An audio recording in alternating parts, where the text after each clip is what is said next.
আসসালামু আলাইকুম। আশা করি আপনারা সবাই ভালো আছেন। পরিবর্তনশীল এই প্রযুক্তি জগতে আরেকটি প্রযুক্তি আপডেট নিয়ে আপনাদের সামনে হাজির হলাম। আজকে যে বিষয়টি নিয়ে বলতে যাচ্ছি সেটি হলো ২০২৫ সালে ইউটিউব এর প্রদত্ত আপডেট, যা বন্ধ করে দিবে হাজারো ইউটিউবারের ইনকাম। তো চলুন শুরু করা যাক। ভিডিও শেয়ারিং এর জন্য বিশ্বব্যাপী জনপ্রিয় প্ল্যাটফর্ম হলো ইউটিউব। এরা তাদের সেবাকে আরও উন্নত এবং নিরাপদ করার জন্যই প্রতি বছরই ছোট বড় কিছু না কিছু আপডেট নিয়ে আসে তাদের প্ল্যাটফর্মে। কিন্তু অন্যবারের তুলনায় এইবার এমন কিছু আপডেট ইউটিউব নিয়ে এসেছে যা অনেক ইউটিউবারের জন্য একটি বিশাল বড় দুঃসংবাদ হতে চলেছে। ২০২৫ সালে ইউটিউব যে আপডেটগুলো আনতে চলেছে তার মধ্যে ৩টি আপডেট গুরুত্বপূর্ণ। একটি আপডেট কন্টেন্ট ক্রিয়েটর এবং তার অনুসারীদের মধ্যে দূরত্ব কমাবে, কিন্তু বাকি দুটি অনেক কন্টেন্ট ক্রিয়েটরকে তার চ্যানেল বন্ধ করতে বাধ্য করবে। কন্টেন্ট ক্রিয়েটর এবং ইউজারদের মধ্যে পার্সোনালি কানেক্ট করা। ২০২৫ সালে ইউটিউব এমন একটি আপডেট আনছে যেটার মাধ্যমে একজন ক্রিয়েটর তার সাবস্ক্রাইবারদের সাথে সরাসরি পার্সোনালি যোগাযোগ করতে পারবে।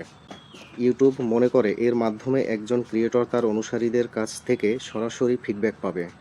এছাড়াও একজন ক্রিয়েটর তার গ্রাহকদের সকল সমস্যা সম্পর্কে জানতে পারবে এবং গ্রাহকের চাহিদা সম্পর্কে বুঝতে পারবে। সম্ভবত ইউটিউবের কমিউনিটি ট্যাব ফিচারটি বাতিল করে এই ফিচারটি আনতে চলেছে। আমার মতে ইউটিউবের এই ফিচারটি একজন প্রকৃত কন্টেন্ট ক্রিয়েটরের জন্য খুবই সুবিধাজনক হবে। Spamming click and clickbait. এটার অর্থ হলো, আমরা সচরাচরই এমন অনেক ভিডিও দেখতে পাই যেটার থাম্বনেইল এবং টাইটেল যে তথ্য দেওয়া থাকে, ভিডিওর ভিতরে গেলে তার নামগন্ধ কিছুই খুঁজে পাওয়া যায় না।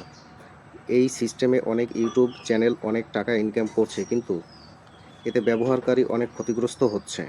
তাই ইউটিউবের এই সিদ্ধান্ত। উদাহরণস্বরূপ বলা যায় যে কয়েক মাস আগে একটা ভিডিও ভাইরাল হয়েছিল যার টাইটেল এবং থাম্বনেইল ছিল যে হঠাৎ করে মারা গেলেন সাকিব আল হাসান। কিন্তু আমরা সকলেই জানি যে এটা ভুয়া ভিডিও। এই ভিডিওর টাইটেল এর সাথে ভিডিওর কন্টেন্ট এর কোনো মিল নেই, কিন্তু ক্রিয়েটর এর মাধ্যমে শুধু কিছু ফাও ভিউজ পেয়েছে। এই ইউটিউব এ ধরনের ভিডিও বন্ধ করার সিদ্ধান্ত নিয়েছে, আর এটার ফলে চ্যানেলেরও অনেক ক্ষতি হবে। তাই ইউটিউবের এই আপডেটটি চালু হওয়ার পূর্বে আপনিও যদি এই ধরনের কন্টেন্ট আপলোড করে থাকেন তাহলে এক্ষুনি সেই ভিডিওর টাইটেল এবং থাম্বনেইল পরিবর্তন করে ফেলুন। Live trading content restriction. আমাদের মধ্যে অনেক কন্টেন্ট ক্রিয়েটর আছেন যারা ট্রেডিং নিয়ে ভিডিও বানিয়ে থাকেন, ইউটিউবে ট্রেডিং টিউটোরিয়াল দিয়ে থাকেন। কিন্তু ২০২৫ সালে ইউটিউব যে আপডেট আনতে চলেছে সেটার মধ্যে সবচেয়ে বড় একটি আপডেট হলো এটা।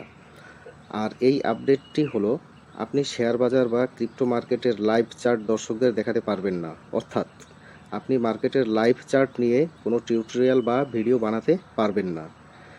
আপনি যদি ভিডিও বানাতেই চান তবে আপনাকে কমপক্ষে ২ থেকে ৩ মাস পুরনো চার্ট নিয়ে কাজ করতে হবে। এছাড়া আপনি ইউটিউবে ভিডিও আপলোড করলে আপনার ভিডিও ইউটিউব থেকে ডিলিট করে দেওয়া হবে। আপনার চ্যানেলে রেস্ট্রিকশনও আসতে পারে। ইউটিউব এই আপডেটটি মূলত তাদের নিরাপত্তার স্বার্থে নিয়ে আসছে। আজকাল অনেক ফেক ভিডিও করে আপলোড করছে অনেক কন্টেন্ট ক্রিয়েটর। তাই ইউটিউব এই ধরনের ফেক ভিডিও বন্ধ করার জন্য এই আপডেটটি নিয়ে আসতে চলেছে। কিন্তু যদি ইউটিউব এই ভিডিওটি নিয়ে আসে তাহলে অনেক ইউটিউবারকে তাদের চ্যানেল বন্ধ করতে হবে। তবে এই আপডেটটি ভারতে চালু হওয়ার কথা চলছে। তবে এটা যদি ভারতে চালু হয় তবে বাংলাদেশেও এটা চালু হওয়ার সম্ভাবনা আছে। আশা করি আজকের আর্টিকেলটি আপনাদের কিছুটা হলেও উপকারে এসেছে। কোনো ভুল ত্রুটি হয়ে থাকলে মাফ করে দিয়েন।